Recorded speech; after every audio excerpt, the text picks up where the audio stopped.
Welcome to the You Go First podcast. This is the place where we bring together thought leaders, business pioneers, personal development gurus, and just about any person we discover that will inspire and compel you to go first in all areas of your life. Please welcome keynote speaker, philanthropist, and the official head dream chaser for Odyssey Teams, Inc., our host, Lain Hensley. So I want to thank you, everybody out there, for coming back for another episode of You Go First. I'm your host, Lain Hensley, and I am crazy excited today to have a special guest coming at you with a ton of knowledge, some amazing life experience, and has just been a real mentor of mine and somebody that I've watched work with groups over the last 16 years or so. So a good friend and mentor, and like I said, somebody who has inspired absolutely an entire generation of young people through his work as a professor, through young people with his work with Rotary and the Camp Royal or Rotaract experience. And so with that, I want to just start out by just sending it out there, a big welcome, and people in studio, you can clap if you want for Dr. Robii Dotson here with us today. Absolutely. Yeah. So Robii, so the theme is You Go First. And the idea is that we're trying to give people information, inspiration, perspective on how they can go first in their lives to make change happen. Where can they go first if they have the tools or inspiration to go first and the courage to do that? And just a little info about Dr. Robii Dotson. He has his PhD in psychology, BS in business management, MA in correctional psychology, as an AA in political science and history. You've worked in Hollywood, helping develop movies. You had a radio show, one of the first Black radio show hosts as a psychologist. University-wise, you've been at Stanford University, University of Hawaii, Hawaii Pacific University, U.S. Air Force Academy. I mean, the list is just on and on and on. I know you've given over 700 keynote speeches around the world. And so just so thankful to be a friend of yours and to have your guidance from me, and happy to share you with our audience today. So knowing all those credentials that you have, and I know you have a lot coming up with how you're going to use your experience and your knowledge to help impacting the world. But let's start with, tell us a little about Robii. Where were you born? What was life like as a kid? And how did you get from wherever you started to working for two presidents and, managing $1 billion plus budget at the Pentagon? So where did it start? And let's talk about that first.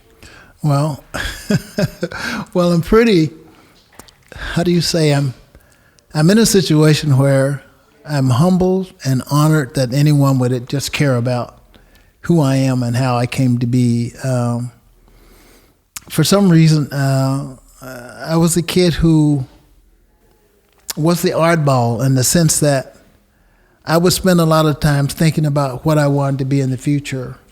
And I grew up in the slums of Shreveport, Louisiana, where it was a very dismal time. Mm-hmm. I was born in 1946, right after the war. And so living in Louisiana for my family wasn't easy. I remember that experience. But I knew it was a place that I didn't want to be. It was too uncomfortable. I didn't feel good enough. I didn't feel that I had the opportunities. My mother was working 3 jobs. She'd get up in the morning and go pick cotton. She'd come back in the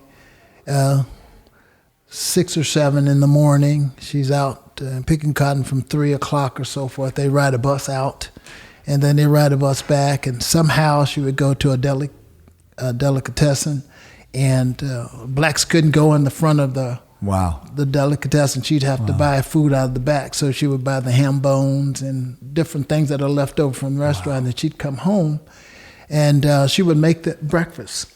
And we'd wake up to the smell of biscuits. And, even though we lived in the slums, my mother created a middle-class environment inside of our home. So we didn't know that we were poor. We didn't understand the circumstances with which she had to deal. And she would wake up, we put on nice clothes, pressed and ironed, have breakfast just like a regular family. And then we'd go off to school. Once she'd go off to school, she'd do whatever she had to do around the house, and then she would work in the grocery store. And she would bag groceries, and she'd ride a bike to deliver it to the white families that needed it, and so forth.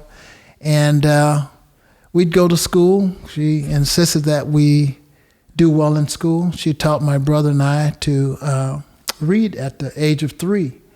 And she felt that it was necessary because when you're educated, that eliminates ignorance. And it also helps to eliminate the control people have over you because you don't know. So as a result of that, she pushed education. So we came home from school, we were latchkey. She would come home, make lunch for us, go through our homework, and then she'd go back to work until about 6 or 7. Wow. Come home, she would make a nice meal, check our homework, we bathe and whatnot, do a little bit more homework, we read the scriptures and whatnot. And after she put us to bed, then she would take in other people's ironing. She would iron clothes and whatnot at night. So that was her routine. And in addition to that, she was a domestic. And she and my grandmother would work in a home for a family. They were Italian. And when the father died, the mother died shortly thereafter, and there were 4 kids. And they took those kids in. I mean, they paid the mortgage on the home, looked after those kids. So we grew up with a white family. Plus, my family is mixed as well. So we'd have to ride the bus to the neighborhood black school, which may be 4 or 5 miles away, and the kids could walk up the street to school, but we'd all meet at home. So I grew up without prejudice and without feeling inadequate outside. But I always wanted to excel. I wanted more education for myself. And my secret dream that I could never talk to anybody about is I wanted to be the president of the United States. But that's something you couldn't talk about in the community because people would laugh at you. You're never going to go to college. No one's ever done that. So having that kind of a background, I kept that internal to myself. But I did well in school. I graduated number 7 in my class of 271 kids. So I was pretty bright. And as a result of that, it was a platform for me to continue my education. Thinking that I was going to get a scholarship to college, I only had $30. But I felt like I had a great mind, so I qualified for Southern University. So I was going to get a scholarship, but some kid with the same name got the scholarship. Oh. So we're sitting around waiting for this letter in the mail of acceptance. It never came. Yeah. So I went into the Air Force. And the Air Force was probably one of the best decisions I could have made because it got me in a place where I could fulfill my dreams and I could be someone. And after I'd been in the military for 8 months, the letter came that I had received a scholarship. So naturally I said, I'm happy. So I just let the people know in the Air Force that, hey, I'm going back to college. They're probably like, sorry, buddy. Yeah.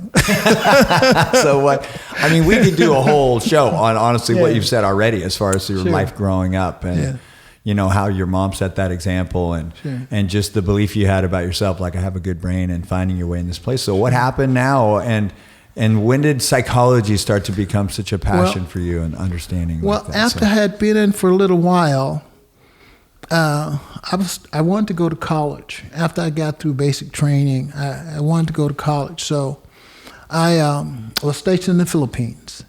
And I was sitting down, shining my shoes in the latrine. And I happened to see a Reader's Digest magazine that was laying there. And it was the title of the article of the cadet that wouldn't quit. And I opened it, and it was about Lieutenant General Benjamin O. Davis Jr., and he was the first black general in the Air Force, and he had gone through the Air Force Academy, and while he was there, his white classmates wouldn't speak to him. In other words, he was silenced for 4 years, but he graduated in the top of his class.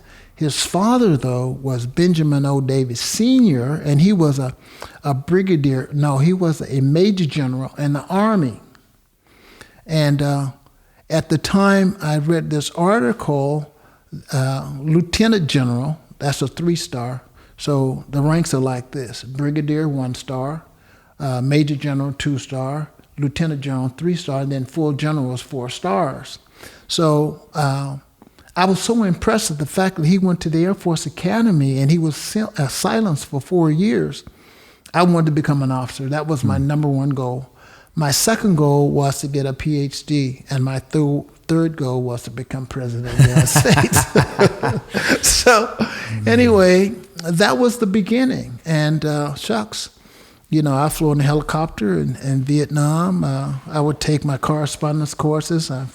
We flying over the jungle, rescuing downed pilots or crews or whatever. And I'd be studying my materials, my classroom materials, right on the aircraft. So was this in Vietnam or was this in Vietnam? Wow. Guam, all over the Philippines, all over what we call the Southeast Asia theater. So Tanzania, Thailand. Wow. I can't remember all the places in Thailand, Cambodia, and so forth. But that was the beginning of the education, because education had been instilled in me. It's very important. So my very first degree, AA degree, got at Yuba College in Marysville, California. Wow. I was stationed at Beale Air Force Base, and then I went on to get a master's degree and so forth and so on. And one thing that's unique, though, my master's thesis was from Chapman College, is where I went to school there. My master's thesis was used as part of the California penal system. It had to do with recidivism. My professor had asked us to write a paper, and I happened to write a paper that he thought was great. And then they ended up, I think Ray Pecunier was I believe he was over the penal system in California. And this professor, I can't remember his name now, worked in the system somehow, and he sent this up, and there was a little paragraph there. Yeah, in the California penal system. So that was the beginning of knowing that I could do more than... Yeah. Well, it sounds like you had obviously some really big dreams as a kid growing up in that situation. Somehow that was instilled in you as, in the spirit of you go first, your mom was going first to show you a world beyond your current circumstance. And then as this path starts to unfold, so you're getting these degrees, you're starting to discover that you have this impact. And then let's fast forward a little to okay, now you've become a psychologist, you're working in lots of different areas and using your psychology. And my experience mostly with you is in your profile, your human factor profile. And I know there's lots of assessments that people use out there from, Myers-Briggs and all the others. But in my experience in the last, like I said, 16 years of seeing you deliver this process, most of our listeners are either business professionals or college students, or they're just in significant relationships, or they're young people just trying to figure out what to do with their lives. Tell us a little about the human factor profile, what inspired you to create this tool as briefly as you can, and then give them a little window into what it is and how it can apply to them. Obviously, this won't be even close to enough time to go into those depths, but as you were a psychologist, then how do you convert into then creating this human factor tool, and what does it mean as they try to use it? Well, I think I'm very pleased that you asked me that question, but I want to go back for just a second. That when I was a kid, there were a couple of things that made me think and act out of the box, and one was, my mother would say, "You're so dumb you don't know you can't do it." That was number one. And number two is, she says, "I might give out, but I'll never give up." So that let me know that anything's possible. Yeah. And the fact that my circumstances didn't determine what I could be or what she could be. So fast forward to the psychology thing. When I was very early in my academic career, I didn't know that I had any skills. I knew I had some, but there's no way to pinpoint them. But it just so happens I took the CLEP test. And the CLEP test is a college level program where you can challenge. So my first 3 years of college, I just challenged the test. And I passed the courses. I didn't know that I'd had this innate ability to understand psychological principles. Mm-hmm. So the whole first 3 years is just I just challenged it. And I did well on all the CLEP tests. So in so doing, I discovered a lot more about myself. And in 1981, I started to write about this. By this time, I had 2 master's degrees. And I knew that people were different. I read about Myers-Briggs. I read about some of the other typing theories. I went all the way back to Hippocrates and 400 BC, looking at the people types, human types, all of these kinds of things. And somehow I felt there was something missing. Those were grandiose ideas. These are things that you could hear about and think about, but how do you actually apply this to your regular everyday life? So I wrote a book. My doctoral thesis was called Contact Therapy. And what it basically did was it indicated that if you couldn't afford therapy, you couldn't afford to have your own psychologist, who do you turn to help you overcome situations in your life? And it turns out the Boy Scout leader, the bartender, the mother, the pastor, a good friend, all of those people had information that could be helpful. So that was the beginning. I developed this. The book sold for a time. One of my sons, who's happened to be a professor at Harvard right now, he says, "Dad, I was in England, and your book's on sale in England." And it's been out of print since 1987, so that made me feel pretty good. Yeah. But then in 1985, I had the concept of how to create the perfect world. How do you take the typing theories that are out there that demonstrate the individual differences between people, and then start to, I have these thoughts that come to you in the morning and so forth, and they just kept coming and kept coming. So I decided there has to be some scientific principles on which people are different. And I came up with this theory called psychology is the science of living. There's a science to living. Mm-hmm.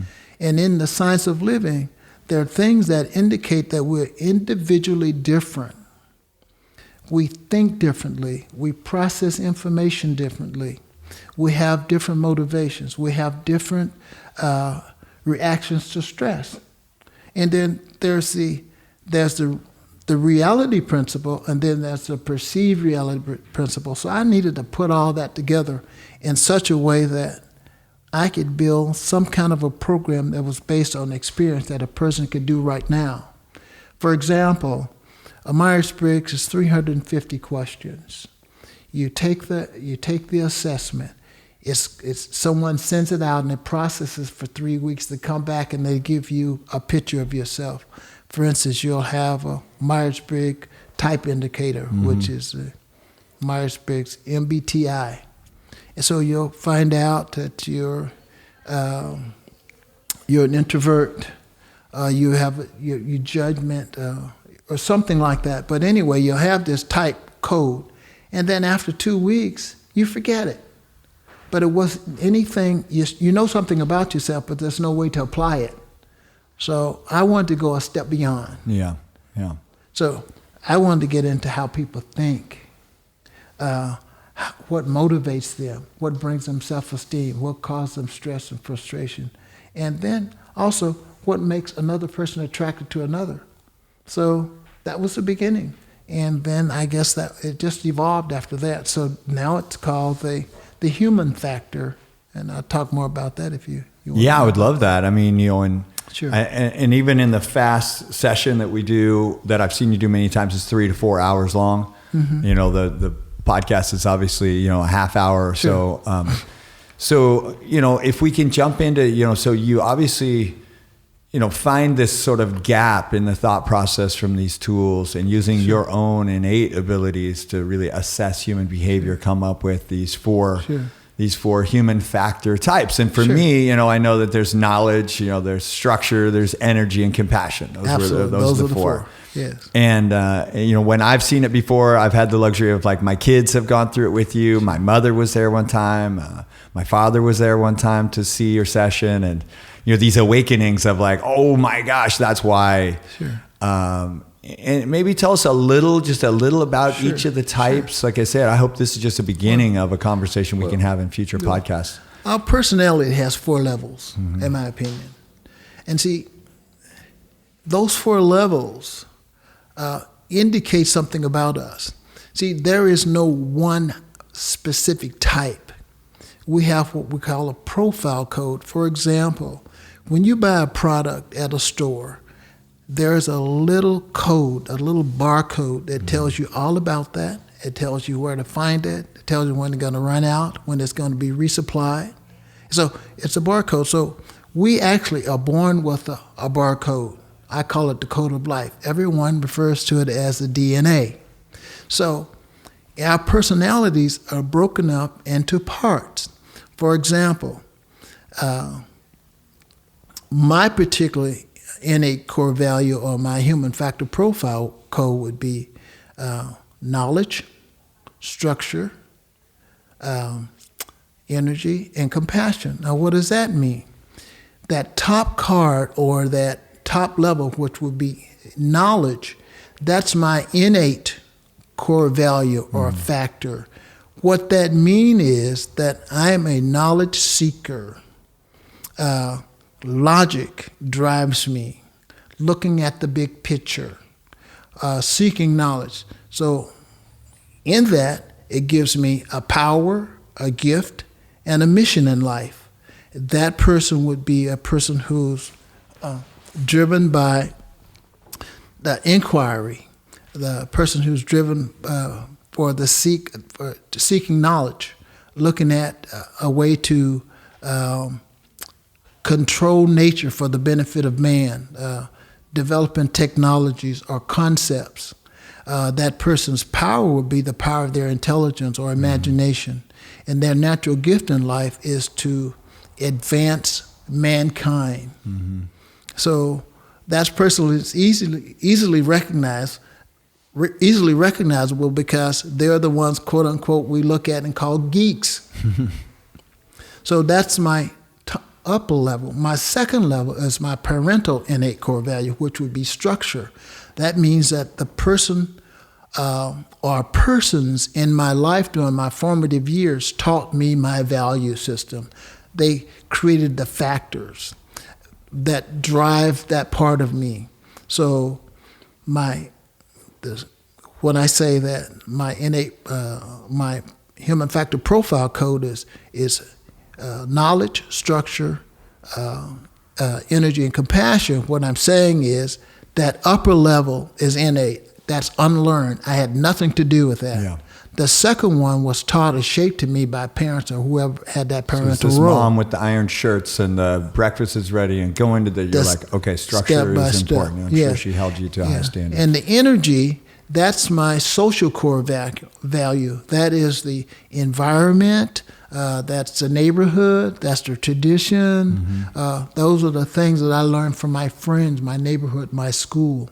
And the last one, which would be compassion, that's the stress in my life. Okay, so what that means is that in life, those upper levels, or you're born with or taught skill sets, and they're highly developed at the top level. And as you move down, social core level, and then when you get to your bottom level, in my particular case would be compassion, that means I'm stressed in that area when I deal with people or situations that are that have to do with caring and nurturing or patience and things of that sort. So it stresses me, but that means that I need to work on that area.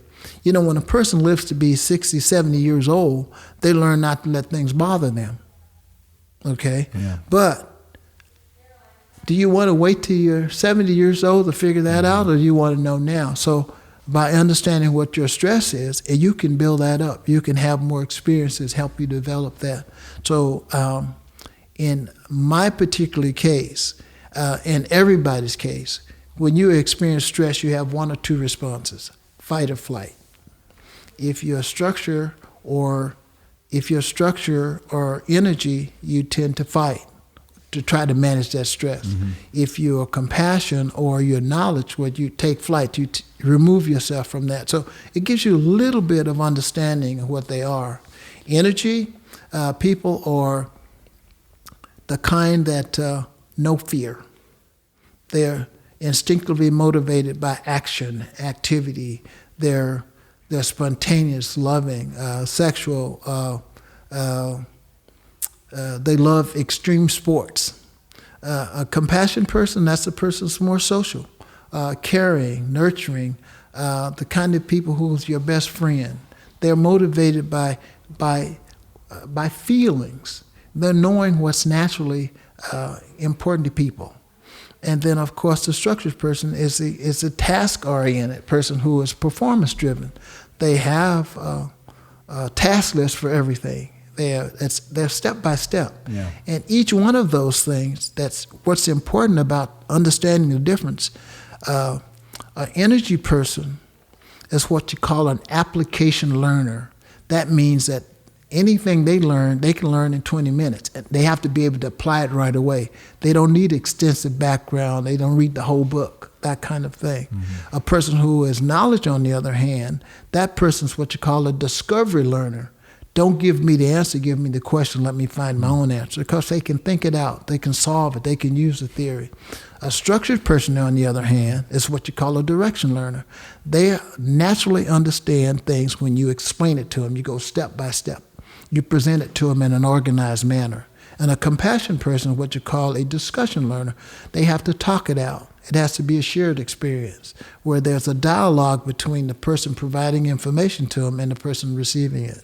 So they work together. So does that give you some basic understanding of the differences? Yeah, I mean, and it really for our listeners, because I know that, this is the hard part. Like for me, I'm a compassion person. That's my first. My wife is a knowledge person. So we're good friends, but you're knowledge, I'm compassion. And last for me is knowledge. Yeah. And that's my stress. I never feel like I know enough. I haven't read enough books. I don't have enough information. And my wife she wants the question and she wants to find her own answer. So, for people out there, like I think one thing I love about your tools is so simple for people to really get a sense of, wow, when they read through the information, it's pretty obvious, I think, for me at least, to say, okay, cool, I'm compassion first, I'm energy, I'm structure, and then I'm knowledge. And then looking at the influences of my life where the stress is.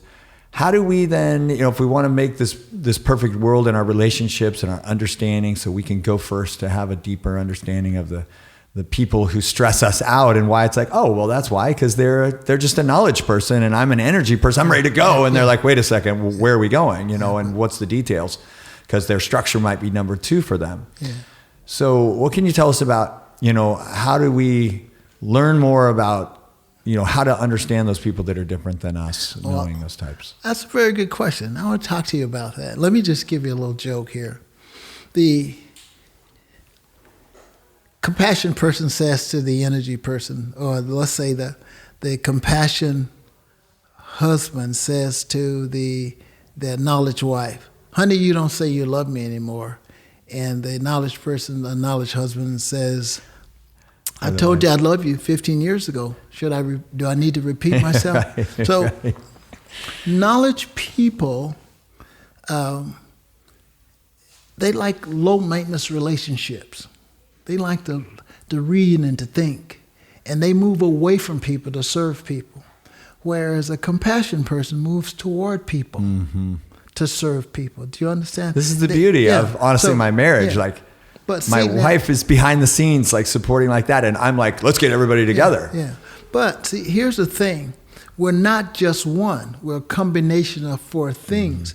What it means is, if knowledge just lasts, this is an area you need to work on. because you're going to do one of two things. You're going to take flight or fight to try to manage that stress. But that's your partner, someone you love. So you have to learn this about yourself and bring up those skills, because the more knowledge you can be with her, the more compassion she can be with you. We're not just one, we're a combination of things. So we have two influences on our life. We have an innate, unlearned influence, and that's called nature. And then we have the environmental. That's the learn. That's the part we learn from others, our parents and others. So the environment teaches us some things, and innately we are able to understand some things. That drives us. So first you have to understand yourself. Once you understand your human factor profile code, now you have to apply it to others. If you go into DMV and it's crowded, and that's a very long line, and one person is going step by step on every form, you have to say to yourself at this time, this is a structured situation. Mm-hmm.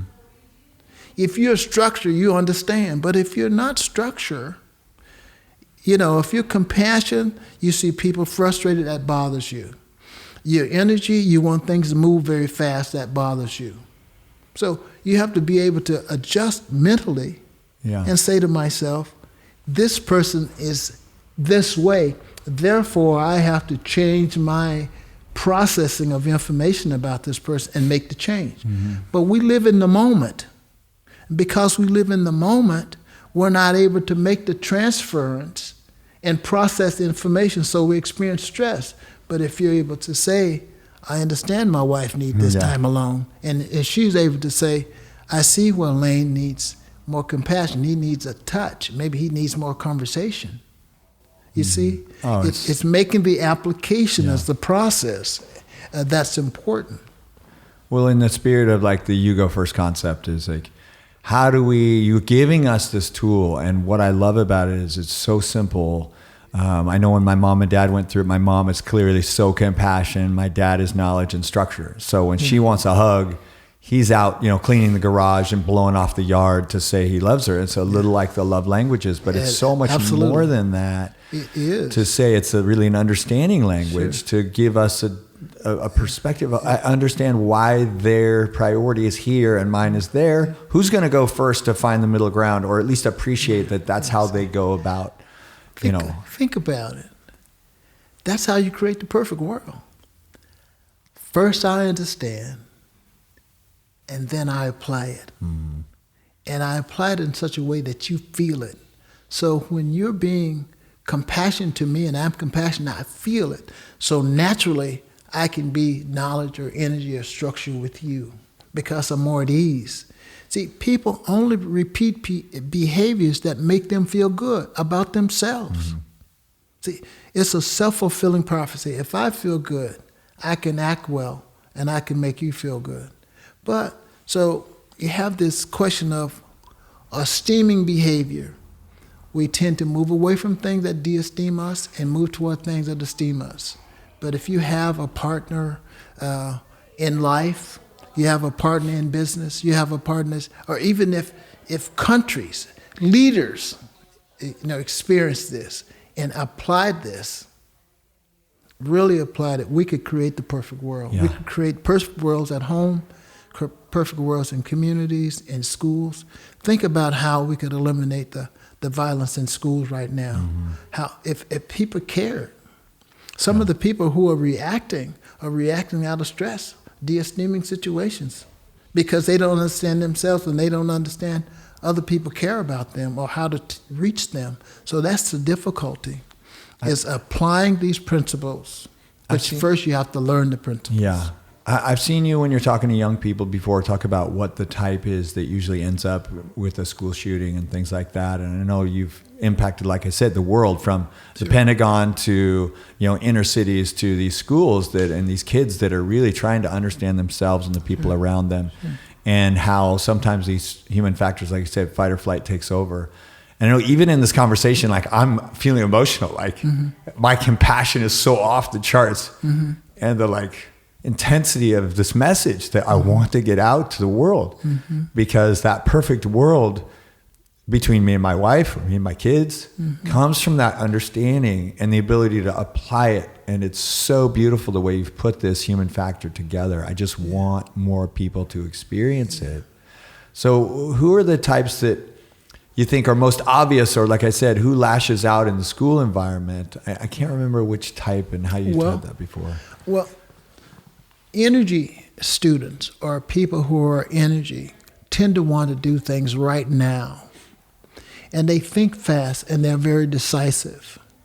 But in a school, you have a very regulated structural system where there's confinement, there are rules, and there's the flexibility is not there. So an energy person has to get up and exercise and move about in 20 minutes. They can't sit still very long. So school is very hostile to them. And what happens when you're hostile?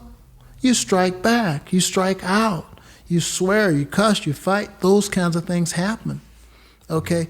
But structured students do well in school because they love the structured environment. Yeah. Someone tells them what to do. There's a time limit when you're supposed to do it. Compassion kids seem to do well in school when there's a caring teacher, where there's a dialogue. A knowledge person can do without school because they can read on their own. They like to move at their own pace. They don't want anybody regulating them. But school is very hostile to an application learner who doesn't need all the time. They want to physically, they're skill-centered, so they need to move toward that. Whereas, so naturally, they're the ones that kicked out of school for having problems. Yeah. And what do you do with an energy kid on the streets? They join a gang or something. Yes. But the gang members who tend to join gangs are compassion kids, because sometimes they feel left out or not included. So they tend to move toward people who would include them and care about them. And sometimes to prove your loyalty and to prove that you're a part of something where you're going to get love back, you engage in activities not so good. Sometimes you're going to have the teenage pregnancies, you're going to have the small robberies and things, and then you might lead to real serious gang activity. So gang members tend to be compassion kids who connect with energy because they're naturally kind of connected to each other, and they will take on activities of the other. In other words, to prove I love you and I'm going to get love back, I'll do this ugly thing. And you take knowledge kids. Now, what's beautiful about knowledge, the imagination is beautiful. The imagination, I mean, because we have imagination, we can go to the moon, we can watch, we can control the space shuttle with our watches. Yeah. You know, we have 120 megabytes on our pens, and our phones will have 500 megabytes of information. So that's a beautiful mind. But when that mind is disturbed, for example, the most heinous person on the planet is a knowledge-based person, because they tend to move away from people. So they don't feel the sense of caring, the sense of harm they do to people. So it's easy to wipe out everybody. I mean, to shoot everybody in the classroom because they were there. Yeah. And not have remorse, because these are people who love is a low priority for them in high-stress situations. Wait, now you're a knowledge person, so it's interesting that you're saying that's the... Well, what's the first thing a knowledge person do? They go silent and move away from people and only think about themselves. They tend to forget about other people because that's who they are. See, we can't help be who we are until we know about who we are. And then we can see when we're moving into these different environments. You go into a math classroom, you have to actually go into a knowledge state of mind because it's theoretical. You go into a history classroom, you have to move into a structured state of mind because there are dates and things. Yeah. You go into economics, same thing. But if you go into history or sociology or psychology, then you have to move into, a different state of mind. Well, having to understand that. And when you meet people, for example, you find a person who's tattooed up. That's a person who chances are, is going to be an energy person because this person likes being noticed and getting everybody's attention. And they're fast-paced. They have something to indicate, I'm sexual, I'm active, I'm fun-loving.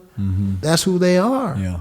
Okay, you meet a person who is, who's organized. They're using their cell phone, or they have a list or something, or their own time. They don't like being held up. They can't stand being late for something. That person is structured. So what do you do in a structured person? You get structured. Yeah. Right?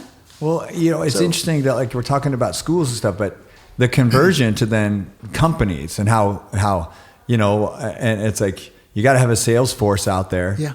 And they're the energy people, right? They're like out in the Absolutely. they're in their car calling on all the doctors or seeing their customers and all that. You got the knowledge person that's in the lab, creating the new. You got the structured people that are, in accounts receivable and accounts payable.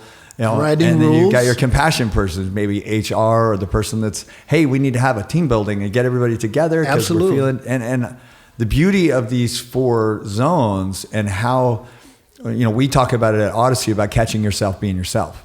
Yeah. And it's enough to, I caught myself in something and now I have this human factor to look to and then to see now my relationship with the other people and recognizing, they're a knowledge person, I'm an energy person. I see where I need to adapt some of the way I present or teach them or the way I interact with them in a meeting. That's why they don't want to sit in on a 3-hour, planning meeting for next quarter. Sure. They need short meetings with some interactive time. Absolutely. I started this with just, there's no way this is going to be enough time. Yeah. And I'm feeling that again. I want to have Robii round 2, Robii round 3. Sure. To continue to dive into this because this is, like you said, the key to a better world. Like, what was the term you used about a better world, or how to create the perfect world? Yeah. And I think I've heard legend that's going to be the title of your book that should come out sometime next year. Right. And I like the concept that this perfect world isn't necessarily it's the perfect world between us and how that impacts the people next to them and. Maybe in a classroom, and then the school, and then the neighborhood, and then the town, and then the city, and then like you said, world leaders, if they understood these things. I think there's a story about Ronald Reagan when he was talking to Gorbachev about taking down the wall, and he got to a point where he said, let's take a walk. Yeah.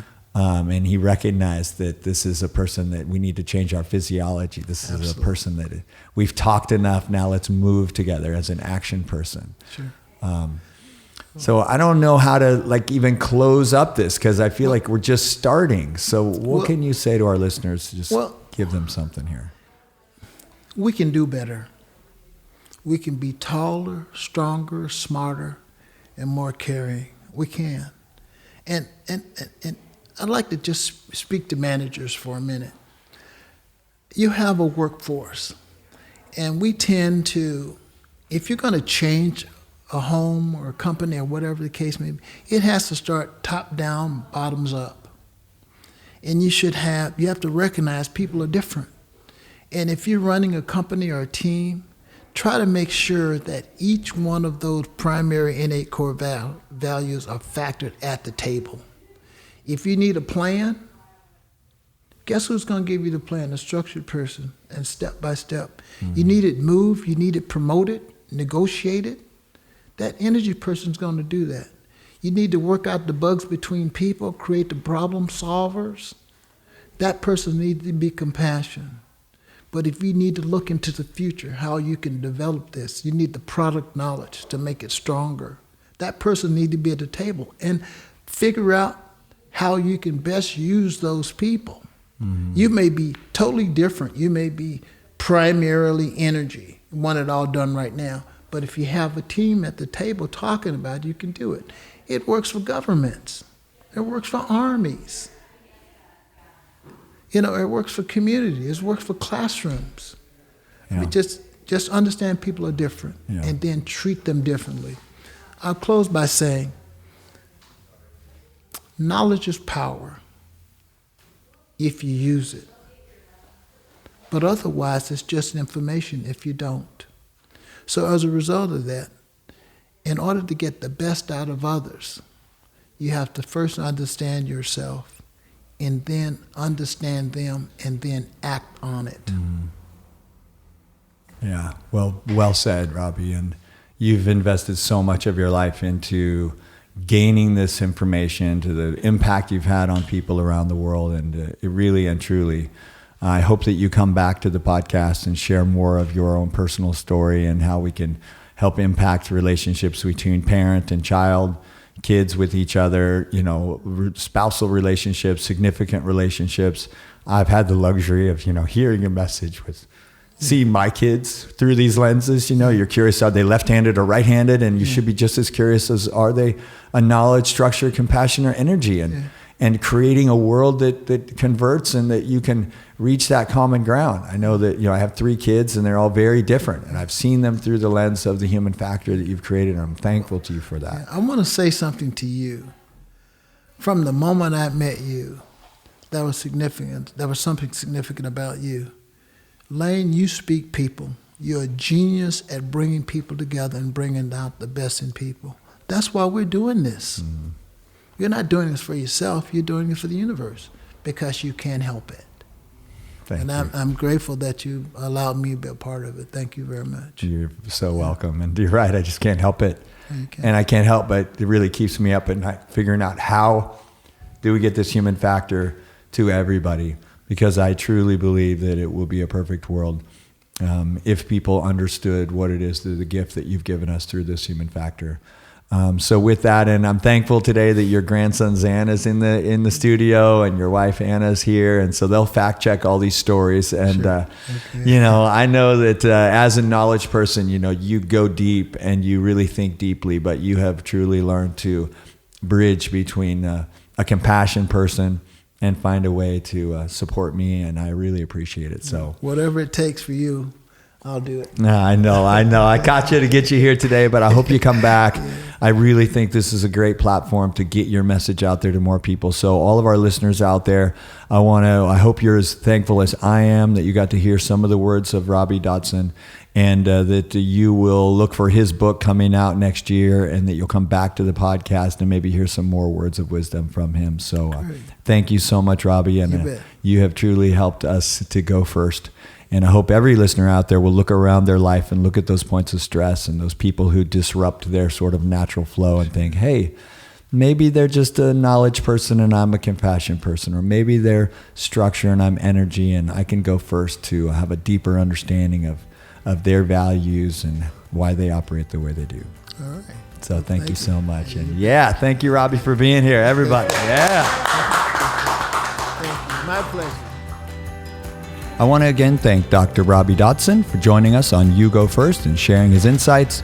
You can find him on his website at globalednetwork.com, globalednetwork.com. He does not have an Instagram, but if you'd like to leave comments, you can do that at yougofirst.live in the comments section. Or if you're seeing this on the Odyssey Team's Facebook, please leave a comment below and we'll forward those to Robii or get right back to you. Thanks, and make it a great day. Thanks for listening to another episode of You Go First. We hope you enjoyed the show. If you want to listen to another episode, you can find us at yougofirst.live, or you can see more about our host, Lain Hensley, on his Instagram at OneDreamChaser. To learn more about his company, Odyssey Teams Inc., go to odysseyteams.com or follow all their social media channels at Odyssey Teams. Thanks again, and we hope that you will go first to share our podcast with a friend or colleague. Now, you go first.